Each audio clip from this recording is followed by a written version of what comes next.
जन्म काल अच्छा नहीं बीता। जिस बालक ने जन्म यहाँ लिया हो, पालन उसका झांसी में हो रहा हो, तो उसका जन्म अच्छा नहीं हुआ। बचपन सुख से व्यतीत नहीं हुआ, बड़े कष्ट व्यतीत हुए। किशोरावस्था में कुंती ने पार किया तो विवाह हुआ, और विवाह हुआ तो किसके साथ में हुआ? ऐसे पुरुष के साथ में हुआ, पांडु महाराज जो पीलिया के मरीज हैं, जिनको जन्म से ही पीलिया का रोग है। ऐसे पांडु महाराज के साथ में फिर विवाह हुआ। माद्री और कुंती ये उनकी दो पत्नियां हैं। कुंती ने सोचा कोई बात नहीं है, मेरे तो पति ही परमेश्वर हैं, पीलिया के रोगी हैं तो क्या हुआ, लेकिन उस पीलिया के पति का भी कोई सुख नहीं है। पांडु महाराज को एक श्राप है कि यदि पत्नी के पास सहवास की कामना से जाओगे तो तुम्हारे सिर के 100 टुकड़े हो जाएंगे। हुआ तुम्हारा बचपन सुख से नहीं बीता, जवानी में तुम्हारा विवाह हुआ तो पति भी तुम्हें मरीज मिला, उस पति का भी तुम्हें कोई सुख नहीं मिला। ये तो महात्मा दुर्वासा ने कुछ मंत्र दिए थे, जिन मंत्रों के आह्वान से कुंती ने जिस देवता को बुलाया, उसी देवता की कृपा से उनके यहाँ पुत्रों का आगमन हुआ। कुंती महारानी ने मंत्र के आश्रय से धर्मराज को बुलाया, तो धर्मराज के आशीर्वाद से युधिष्ठिर जी महाराज का प्रादुर्भाव हुआ। इंद्र महाराज की कृपा से अर्जुन का, पवन देव की कृपा से भीमसेन का, और जो उनकी स्वत है माद्री, उनके 2 पुत्र हुए। अश्विनी कुमारों के आशीर्वाद से उनके 2 पुत्र हुए, नकुल और सहदेव। कुंती की युवावस्था सुख से नहीं बीती, जवानी सुख से नहीं बीती, विवाह हुआ तो उस पति का भी कोई सुख नहीं मिला। एक बार पांडु महाराज अपने शरीर को काबू में नहीं कर पाए और माद्री के पास दौड़े मिलने के लिए, तो उनके सिर के 100 टुकड़े होकर के उनका भी प्राणांत हो गया। बताइए, उस पति की भी असहाय में मृत्यु हो जाए। बचपन सुख से नहीं बीता, किशोरावस्था सुख से नहीं बीती, विवाह होने के बाद में पति का स्वधाम गमन हो गया, अब विधवा का जीवन जी रही है, उसके बाद भी 5-5 पुत्रों का लालन पालन करना। जिन 5 पुत्रों को मानने के लिए कौरव 124 घंटा मानने के लिए डोलते रहते हैं। कभी लाक्षाग्नि ग्रह में जलाकर मानना चाहते हैं, कभी भरी सभा में निर्वस्त्र करके द्रौपदी को वस्त्र उतार करके मानना चाहते हैं, कभी लड्डुओं में जहर मिलाकर के मानना चाहते हैं।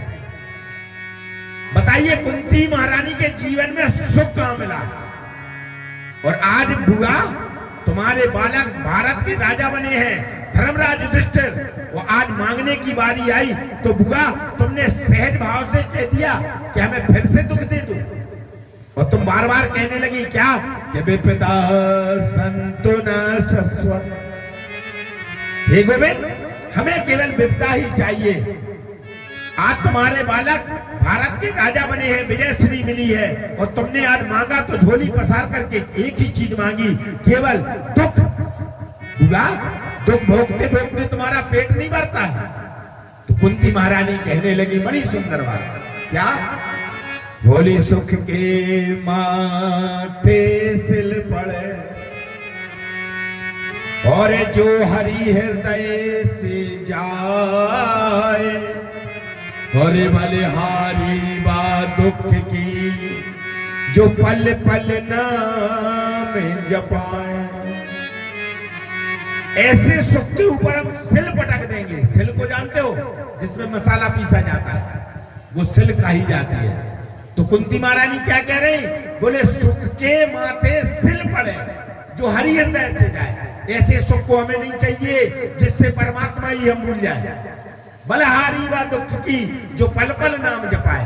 एक उदाहरण के तौर पे समझे आप, आपके मकान में आप सो रहे, रात्रि में 12 बजे पानी गिर रहा है, और पानी बरसने के बाद में पूरी रात एक एक बूंद तुम्हारे ऊपर पानी गिरेगा, तो बताइए तुम्हें नींद आएगी? कभी नहीं आ सकती। और तब 3 खंड के मकान में सो रहे, बीच वाले खंड में, और रात भर पानी बरसेगा, तुम्हें पता चलेगा कि पानी बरसा कि नहीं बरसा, क्योंकि तुम बीच वाले खंड में सो रहे। सुबह देखोगे भैया रात में बहुत पानी बरसा। तो जब तुम पूरी रात सोते रहोगे तो तुम्हें भगवान की याद तो आ नहीं सकती है।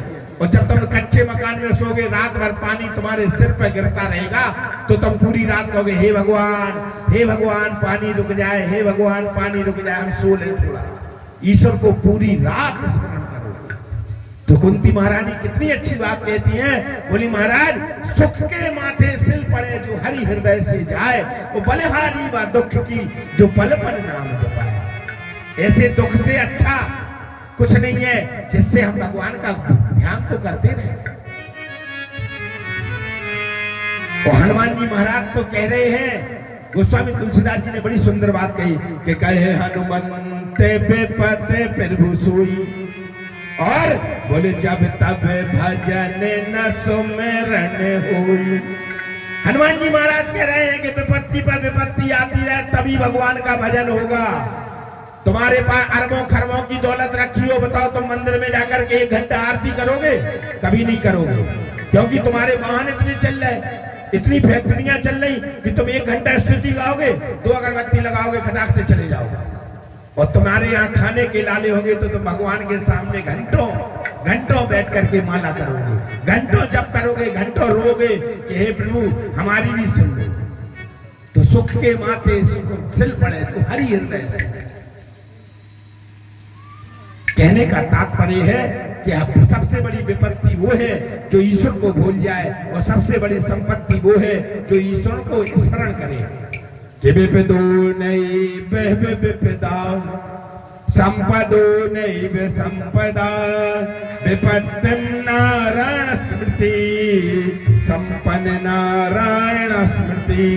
विपत्ति को विपत्ति नहीं कहते और संपत्ति को संपत्ति नहीं कहते। महाराज भगवान को भूल जाना ये सबसे बड़ी विपत्ति है, और ईश्वर को याद करते रहना ये सबसे बड़ी संपत्ति है। आज धन है कल नहीं रहेगा, और कल आएगा तो परसों नहीं रहेगा, लेकिन ईश्वर का नाम रूपी खजाना तुम्हारे पास है तो जन्म जन्मांतर तुम्हारे पास रहेगा।